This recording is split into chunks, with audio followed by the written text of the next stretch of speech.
Over 2,000 years ago, a quiet hillside sat overlooking the shimmering waters of the Sea of Galilee. The air was thick with dust, and the sun cast a warm, golden glow over the land. The hills surrounding the sea were silent, save for the gentle breeze that rustled the leaves of the sparse trees.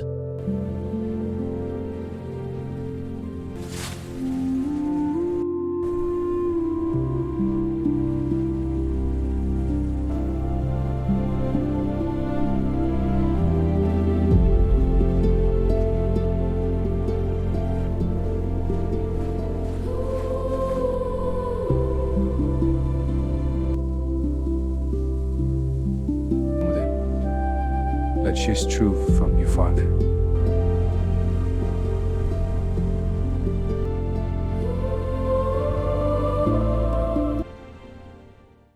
It was here, in this simple and unassuming setting, that one of the most transformative moments in history would unfold. At first glance, there was nothing extraordinary about the place. No grand palaces, no temple adorned with jewels, no military presence to mark the importance of the occasion. Instead, what stood before this quiet hillside was an ordinary crowd gathered with anticipation. These were not the elite, the powerful, or the influential. These were the farmers, the fishermen, the laborers, the everyday people who had long struggled beneath the weight of oppressive taxes, social exclusion, and the grinding work of survival. Among them were mothers cradling tired children, their faces etched with exhaustion, but also a flicker of hope. Fathers who had labored long hours in the fields or on the water, their bodies weary from years of hard work and their hearts heavy with the burdens they carried. The sick, the poor, the overlooked, each person drawn together by something intangible, yet compelling. Whispers had spread through the region like wildfire, rumors of a teacher, a man whose words carried weight and authority unlike anything they had ever heard. A man who spoke not with the cold detachment of a politician, nor with the eloquent rhetoric of the religious elite, but with something far more profound.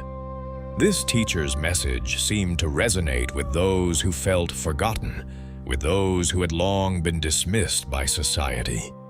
As they gathered in the warmth of that day, many of them didn't know what to expect. They had come for healing, for hope, for something to make sense of the chaos that surrounded them. They had heard of his miracles, his ability to heal the sick, to challenge the powers that be. They came with hearts full of questions, perhaps a bit of skepticism, but more than anything, with an unspoken desire for change. And so, this humble gathering began. No fanfare, no royal procession, just a man sitting on a hillside, surrounded by a sea of expectant faces. When he spoke, it wasn't as someone trying to gain followers. It wasn't to impress or to dominate. He simply sat, and when he opened his mouth, the world was about to hear words that would challenge everything they thought they knew about life, power, and what it means to be blessed. It wasn't a throne he spoke from. It wasn't a stage or a pulpit. It was the earth beneath him, the same earth beneath the feet of everyone listening. And in that simple, unassuming moment, history was about to change. The people gathered around him that day did not know it yet, but they were about to hear the most radical teachings the world would ever encounter. They had come searching for answers to their pain, their struggles, their yearning for a better life. And what they heard would not only answer their questions, it would redefine the very foundation of how they understood life, faith, and God Himself. As they settled in around him, the sound of his voice pierced the silence, carrying the weight of something profound. It was not the voice of a political leader, a military general, or a priest.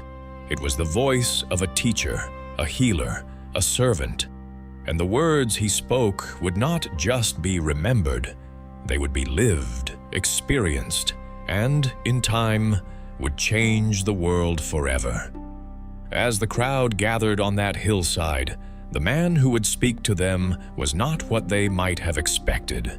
There was no crown upon his head, no royal attire to signify his status, and no grand procession to announce his arrival. There was nothing outwardly magnificent about him, and yet there was something about the way he carried himself, something in his gaze, his presence, that immediately commanded attention. He was not a king adorned in gold, sitting on a velvet throne. He was a simple teacher sitting on the earth, surrounded by men and women who had lived their entire lives in the shadow of oppression. He wasn't trying to impress anyone. He wasn't trying to win anyone over with charm or eloquence. He simply sat, humble yet assured. And when he spoke, his words were like fire, igniting the hearts of those who heard. And the people listened. They didn't know it at the time, but they were hearing the voice of authority, true authority. Not the kind of power that comes from wealth, influence, or dominance. Not the kind of authority that forces people into submission, but the authority that comes from truth, from deep understanding, and from a heart that beats in perfect rhythm with the will of God.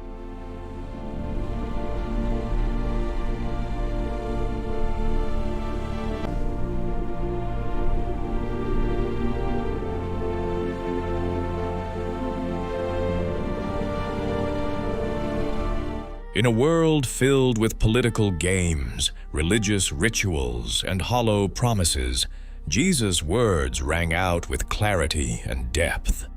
There was no need for flamboyance or posturing. His authority was evident in the simplicity of his message. His words didn't just echo in the air, they struck deep into the hearts of those who listened, stirring something within them that they could not ignore. They were not simply hearing words, they were hearing the truth, revealed in a way they had never encountered before. It wasn't his words alone that carried power. It was his life. Everything about him, from the way he interacted with others, to his compassion for the broken, to his unwavering commitment to the truth, spoke with an authority that no one could deny. People didn't just listen to him because of what he said. They listened because they sensed he was different. He wasn't like the religious leaders they had known. He wasn't interested in elevating himself above them. He was interested in lifting them up, showing them a way to live that would bring them true freedom. And this was where the power of his message lay. It wasn't in grand speeches or impressive displays. It was in his humility, his authenticity, and his willingness to be among them. He wasn't above them, he was with them. And in that shared space, he invited them to see the world not as it was, but as it could be. The people who gathered around him that day were weary. They were burdened by the weight of their lives, by poverty, by sickness, by oppression.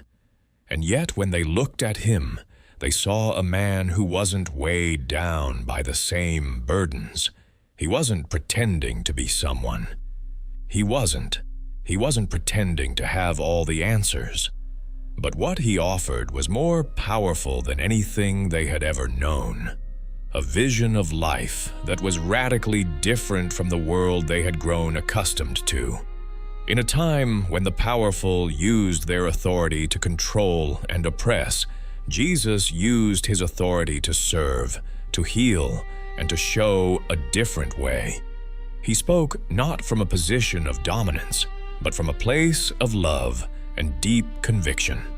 His message was one of liberation, not from the physical powers that held them captive, but from the internal forces of fear, greed, anger, and despair that kept them enslaved. Jesus didn't come to be admired from a distance. He came to be known, to be followed, and to change lives from the inside out. He didn't come with a sword or a crown. He came with a message, a call to live in a radically different way. His authority was not in his position or his power. It was in his purpose, his vision for a kingdom that was not of this world. As he began to speak, the crowd leaned in, not just to hear his words, but to experience something they had never known before. They had heard many voices before, but this one felt different. It felt like truth. It felt like life. And in that moment, they realized they were witnessing something extraordinary. Not just a man speaking, but a man who was inviting them into a new world. As Jesus began to speak, he didn't start with grandiose declarations or deep philosophical arguments. Instead, he uttered a word, a single word, that would reverberate across centuries. Blessed. It was unexpected. In fact, it was revolutionary. Blessed are the poor in spirit, for theirs is the kingdom of heaven. In that moment, Jesus flipped everything they thought they knew about blessing on its head. The word blessed in their minds was usually associated with prosperity, success, and outward achievements. If someone was blessed, they were likely wealthy, influential, or victorious in some way. But Jesus didn't speak to the wealthy or the successful. He spoke to the poor in spirit, the broken, the humble, the ones who knew they had nothing to offer but their need. The poor in spirit are not spiritually impressive. They are not self-sufficient or independent. They are not proud of their achievements. They are spiritually honest. They recognize their emptiness, their dependence on God. And in that humility, they are blessed because the kingdom of heaven is theirs. What does it mean to be poor in spirit? It means acknowledging that no matter how much we may achieve in this world, we cannot save ourselves. We cannot solve the deep problems of our hearts on our own. It is the recognition that we are spiritually bankrupt, in need of God's grace and mercy. This kind of poverty isn't about being poor in material things. It's about recognizing the spiritual void that exists within us and how only God can fill it. This declaration would have been startling to the people listening. In a culture that valued self-sufficiency and strength, where power was seen as a sign of blessing, Jesus' words must have felt like a breath of fresh air to the oppressed and the overlooked. They didn't have to prove themselves. They didn't have to climb the ladder of success. All they had to do was come to God with empty hands and an open heart, ready to receive what He had to offer. And it's in this honesty, this humility, that the kingdom of heaven begins. Because the kingdom is not for those who believe they have it all together. It is for those who know they don't. It's for those who are tired of pretending, tired of striving, tired of living in a world where success is measured by what you have rather than who you are.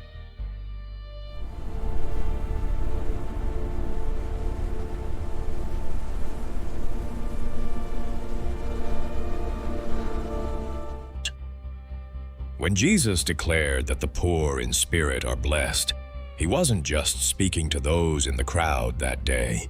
He was speaking to us, here and now.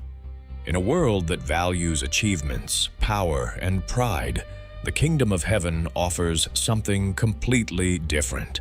It offers grace, forgiveness, and the promise of new life, not because of what we've done, but because of what Jesus has done for us. Jesus didn't just come to challenge the religious elite or the political rulers. He came to offer a new way of living, a way that turns the world's understanding of success upside down. To be blessed in the kingdom of heaven doesn't mean you have it all. It means you're willing to admit that you don't. You're willing to acknowledge that without God, you are nothing. And in that acknowledgement, you find everything. And so, with that one word, Jesus begins to redefine what it means to be truly blessed. It's not about having everything the world tells you to desire. It's about having a heart that is open, humble, and ready to receive God's grace. And as we hear these words today, we are invited to ask ourselves, what does it mean for us to be poor in spirit? And are we ready to embrace the kingdom that Jesus offers, not through our strength, but through our surrender? Blessed are those who mourn, for they shall be comforted. As soon as Jesus spoke those words, he gave permission to mourn. In a world that often tells us to hide our pain, to put on a brave face, and to move past our suffering as quickly as possible, these words stood in stark contrast. Jesus did not offer superficial optimism or empty reassurances. He didn't say, "Don't worry, everything will be fine." Instead, he acknowledged the pain. He gave it space, and in that space, he promised comfort. The people listening to him that day knew what it meant to mourn. They had witnessed the suffering of their people under Roman occupation. They had seen their loved ones fall ill, their homes broken by poverty, and their hopes dashed by the harsh realities of life. They knew the deep ache of loss, the sorrow that lingers long after the funeral, the grief that can overwhelm the soul. But Jesus' words did not leave them in their grief. He promised that they would be comforted. And this comfort was not the kind that simply tells you to move on. It was the kind that enters into your pain, that walks alongside you in the midst of your suffering. It was a promise of presence, not avoidance. This promise is still true for us today. We live in a world where suffering is real. People mourn the loss of loved ones, the loss of dreams, the loss of hope. We mourn injustice, poverty, broken relationships, and personal failures. The pain is part of the human experience. And yet, in the midst of this, Jesus speaks directly to our grief and offers the comfort that only He can give. But what does this comfort look like? It's not about fixing everything right away. It's not about erasing the pain. Rather, it's about God's presence with us in the pain. It's the kind of comfort that says, "I see you. I'm with you. You don't have to walk through this alone." It's a comfort that holds you in the moments when words fail, when tears are all that can be offered, and when the future seems uncertain. Jesus doesn't just offer comfort after the mourning ends. He offers comfort in the midst of it. This is where the kingdom of heaven is different from the world. The world tells us to put on a mask, to hide our vulnerability. But Jesus invites us to bring our brokenness to Him. He doesn't demand that we be strong or that we have it all together before we come to Him. He welcomes us in our weakness, in our grief, and promises to be with us in it. And it's through this comfort that something transformative happens. Mourning, when it is met with the presence of God, can lead to healing. It can open us up to empathy for others who suffer. It can bring a deeper understanding of God's heart for the brokenhearted. When we allow ourselves to mourn, we open the door for God to bring comfort. And in that comfort, we find strength to move forward. But the comfort Jesus speaks of is not just for the personal pain we experience. It extends to the mourning we feel for the brokenness of the world around us. We mourn the injustice we see in our communities. We mourn the suffering of those who are oppressed, the violence, the hatred, and the division. We mourn for the environment that is being destroyed. And as we mourn, we remember that Jesus is with us in that grief, offering the comfort that fuels our hope for a better world.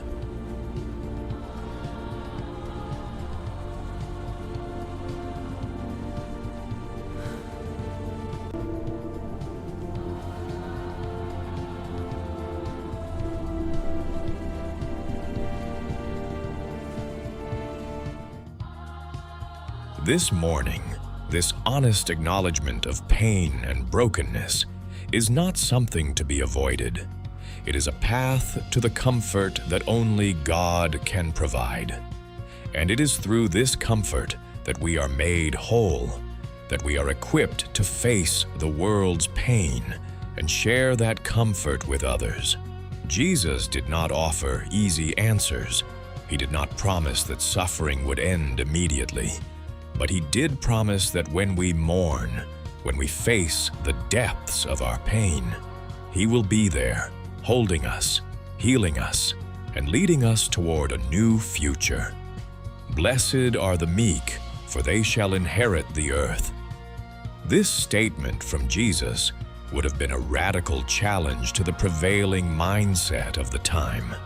In a world where power was synonymous with dominance and strength, where military might and political influence were seen as the keys to success, Jesus' words would have struck the crowd as something utterly unexpected. Meekness? The meek inheriting the earth? This was not the kind of strength they had been taught to admire. To be meek was often seen as weak. The powerful were those who dominated, who asserted themselves, who crushed their enemies and commanded attention. Meekness, on the other hand, was seen as a lack of courage, a lack of conviction, a lack of control. But Jesus turned this idea on its head. Meekness, he said, is not weakness, it is strength under control. What does it mean to be meek? The Greek word for meekness, praus, doesn't refer to weakness or timidity.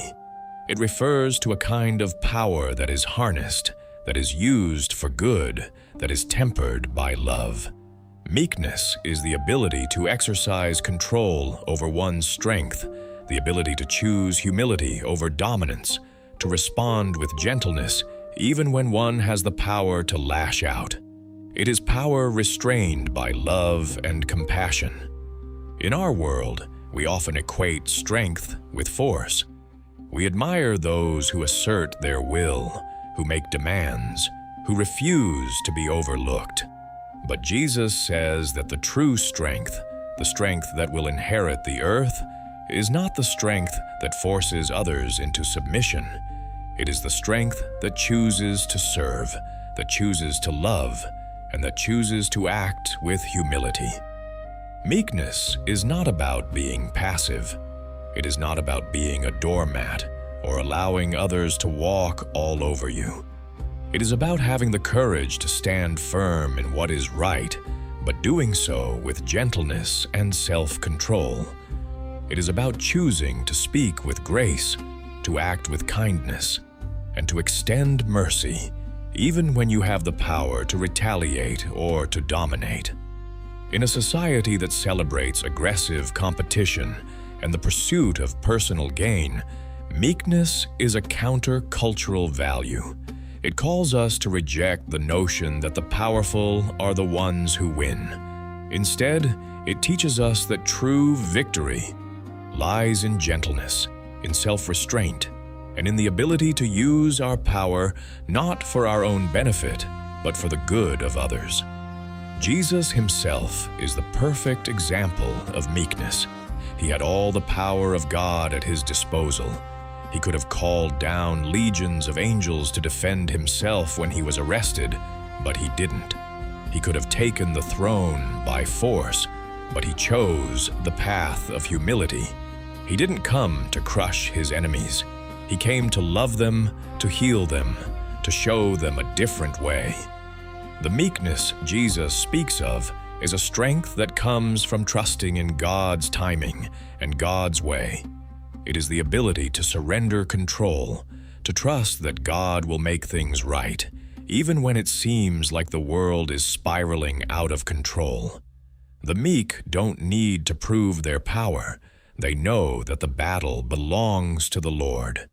And when Jesus says that the meek will inherit the earth, he is offering a radical vision of the future. The earth doesn't belong to the powerful or the violent. It doesn't belong to those who take by force. It belongs to those who live with humility, those who serve with love, those who trust in God's justice. The meek are not those who have no strength. They are those who have learned how to use their strength in the way God intended, for peace, for healing, and for the good of others. In a world that often rewards those who dominate, Jesus' words are a reminder that true greatness lies in meekness. It lies in the strength to serve, to forgive, and to love, even when it costs us something. It lies in the power to choose humility over pride and gentleness over force. And in this kingdom, it is the meek who will inherit the earth, not because they are weak, but because they have the strength to live according to God's ways, not the world's. Blessed are those who hunger and thirst for righteousness, for they shall be filled. Jesus' words here struck deep at the very core of the human condition. To hunger and thirst is to experience a deep, insatiable longing, a physical need for sustenance. And Jesus uses this powerful metaphor to describe a longing for righteousness, a thirst for justice, truth, and moral integrity. This isn't just a casual desire. It's an ache, a yearning that cannot be ignored, a longing that consumes you until it is satisfied. In Jesus' time, the people were no strangers to injustice. They lived under the oppression of Roman rule, their lives controlled by harsh taxes and societal systems that favored the rich and powerful. The poor and the marginalized were often overlooked, their voices unheard. But this hunger for righteousness wasn't just about a political rebellion or a call for social justice. It was something much deeper. It was about longing for things to be made right, in the world and in the heart. This hunger for righteousness isn't just about wanting the world to change.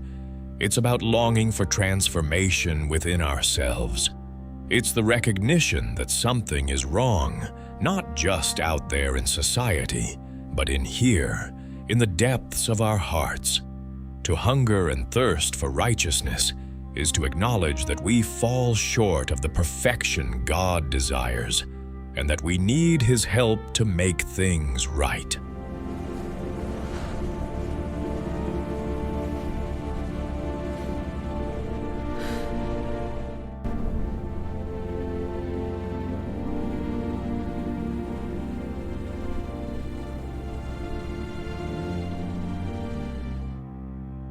In a world that often values power, competition, and self-interest, peacemakers are called to a higher standard. They are called to love their enemies, to pray for those who persecute them, and to seek reconciliation wherever there is discord. They are not content with the status quo. They are willing to work for a better, more just world, even when that work comes at a personal cost.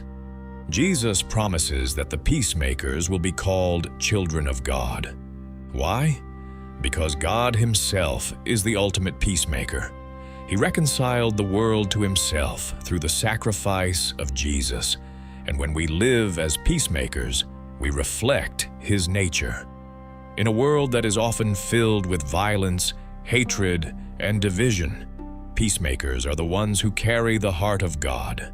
They are the ones who, through their actions, bring a little bit of heaven to earth.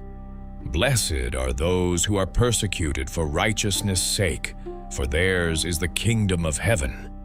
At first glance, this statement seems counterintuitive, doesn't it? Blessed are the persecuted? How can that be? After all, persecution is the opposite of blessing. It's pain, rejection, suffering, the kind of things we spend our lives trying to avoid. And yet, Jesus calls those who face persecution for righteousness' sake blessed. Why? Because Jesus doesn't measure blessing the way the world does. The world sees blessing as comfort, success, and the absence of struggle. But in Jesus' kingdom, blessing comes when we stand firm for what is right, when we live according to God's truth, even in the face of opposition. The people Jesus was speaking to had known what it meant to be persecuted. They had lived under Roman occupation, suffering under heavy taxes, oppression, and injustice. They had seen their loved ones arrested, tortured, and killed for speaking out against the powers that ruled over them. The idea of persecution was not foreign to them. It was a harsh reality. But Jesus didn't just speak to their immediate suffering. He was speaking to something deeper. The reality that when we choose to live for righteousness, when we choose to stand for truth, justice, and love, there will be forces that push back. The world, broken and steeped in sin, does not always welcome the light of righteousness. In fact, it often resists it, because living for righteousness means challenging the status quo. Jesus promised that those who are persecuted for righteousness' sake will inherit the kingdom of heaven. Their reward will not be in this world, it will be in the next. But in the meantime, their persecution is a sign that they are walking in the way of Jesus, following in his footsteps. Jesus himself was persecuted. He was rejected by his own people, condemned by the religious leaders, and ultimately crucified for his message of truth. He knew firsthand the cost of standing for righteousness, and he promises that those who follow him will be blessed, even in their suffering. But let's pause here. What does it mean for us today? We may not face the kind of physical persecution that Jesus' followers did in his time, but there are still forms of persecution we experience in the world today. It may come in the form of social rejection, discrimination, or even the ridicule of others for our beliefs. It may come in the workplace when we stand up for honesty and integrity, or in our families when we choose to live according to God's ways rather than the world's. Persecution for righteousness' sake may not always look like what we expect, but it's still present in our lives. And the question is, are we willing to stand firm even when it costs us something? Are we willing to speak the truth even when the world doesn't want to hear it? Are we willing to live for justice and mercy even when it means facing opposition? Jesus tells us that when we are persecuted for doing what is right, we are in good company. The prophets of old were persecuted for speaking God's truth, and so was Jesus. And when we stand for righteousness, we are following in their footsteps. We are aligning ourselves with God's kingdom, and that is a blessing that no earthly hardship can take away. In the end, the kingdom of heaven belongs to those who stand firm for what is right, even in the face of suffering. It belongs to those who are willing to endure persecution for the sake of righteousness, knowing that the reward far outweighs the cost. And while the world may look at them and see failure, God looks at them and sees victory. Do not think that I have come to abolish the law or the prophets. I have not come to abolish them, but to fulfill them."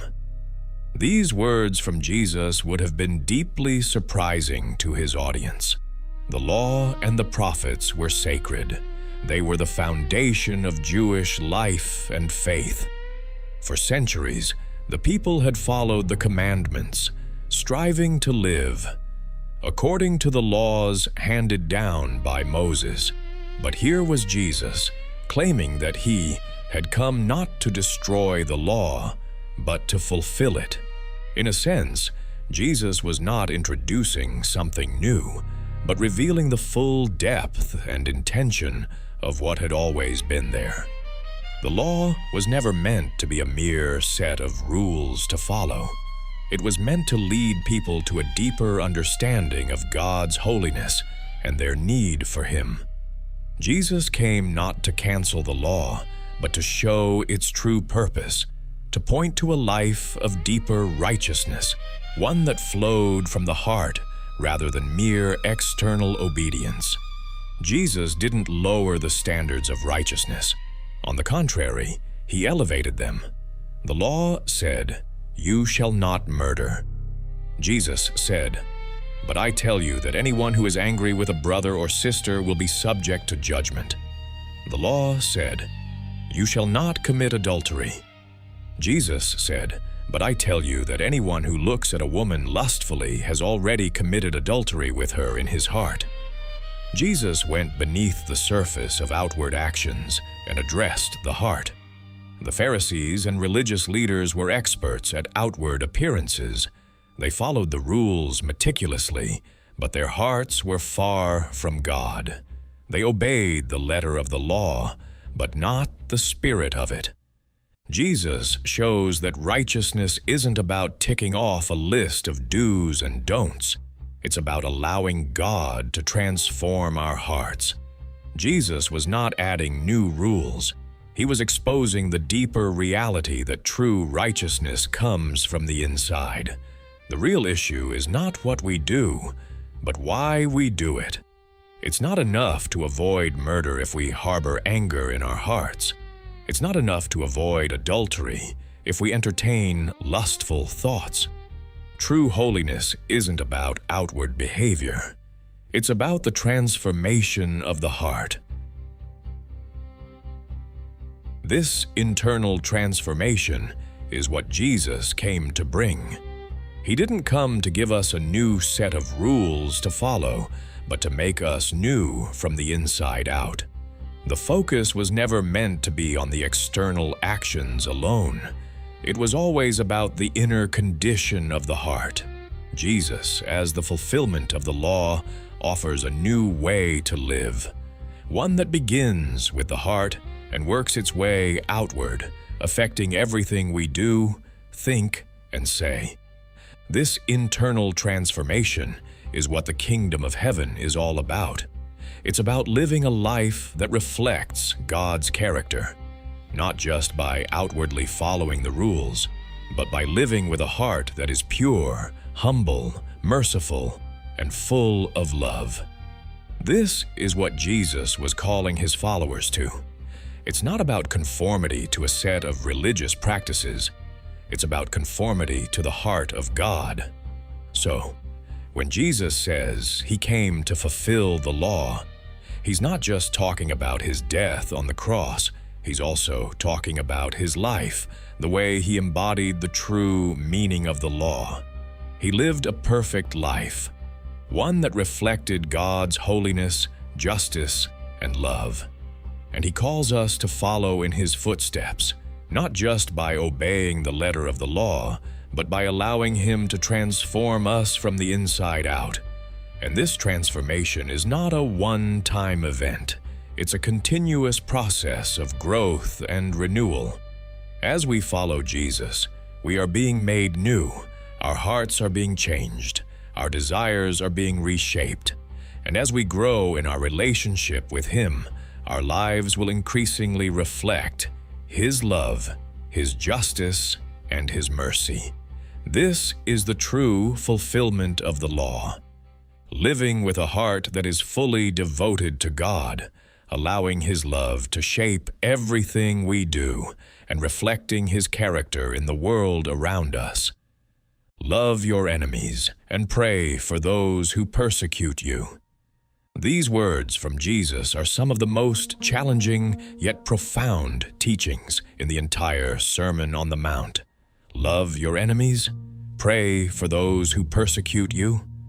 In a world that values power, retaliation, and justice by retribution, these words are revolutionary. They confront our natural instincts and challenge us to live in a way that goes against everything we've been taught. Think about it for a moment. The people who were listening to Jesus that day were living under Roman occupation. They were oppressed. They had seen their loved ones mistreated, their homes taken, their rights ignored. Their enemies weren't distant strangers. They were the very people who controlled their lives, who crushed their hopes, and who threatened their future. And yet, here was Jesus telling them to love those very enemies. It sounds impossible, doesn't it? How could anyone love the ones who have hurt them? How could anyone pray for those who have persecuted them? How could anyone forgive those who have caused them such deep pain? And yet, this is exactly what Jesus calls us to do. Not just to tolerate our enemies, not just to avoid them, but to love them, to pray for them, to seek their good. But this love is not the kind of love we often think of. It's not an emotional, fleeting feeling. It's not about liking someone or even feeling warm towards them. No, the love Jesus speaks of is an active love, a choice to will the good of another, even when that other has wronged you. It's about extending grace to those who don't deserve it, just as God extends grace to us. Loving your enemies is not easy, it's not natural, but it's powerful. Because when we love our enemies, we break the cycle of hatred and violence that so often defines our world. We refuse to respond to wrong with wrong. We choose to respond to hatred with love, to violence with peace. And in doing so, we reflect the very nature of God, who loved us even when we were His enemies. Jesus doesn't just call us to love our enemies. He also calls us to pray for them. Prayer is one of the most powerful acts of love we can offer. When we pray for our enemies, we ask God to bless them, to heal them, to change them. We choose to release our anger, our bitterness, and our desire for revenge, and we place them in God's hands. Prayer for our enemies transforms us as much as it transforms them. It softens our hearts, removing the hardness and replacing it with compassion. It allows God to do the work of healing and reconciliation, which is far beyond our ability. The world tells us to protect ourselves, to fight for our rights, to take revenge when we've been wronged. But Jesus shows us a different way. He shows us that the way of love is the way of victory.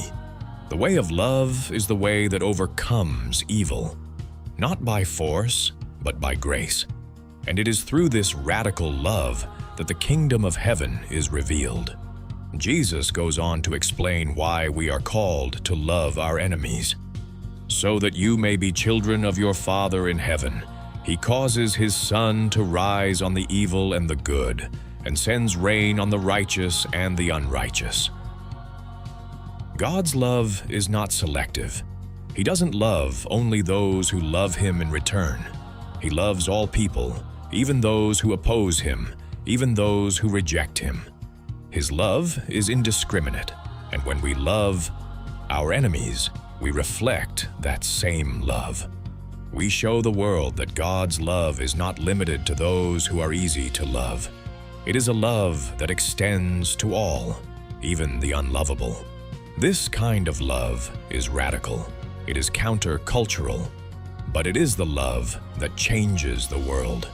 It's the kind of love that Jesus modeled for us when He hung on the cross, forgiving those who had nailed him there. It is a love that breaks down barriers, heals wounds, and transforms hearts. When we love our enemies, we show the world that there is a better way, a way of grace, a way of peace, a way of love. And in doing so, we become true children of God, reflecting His nature and His kingdom to a watching world.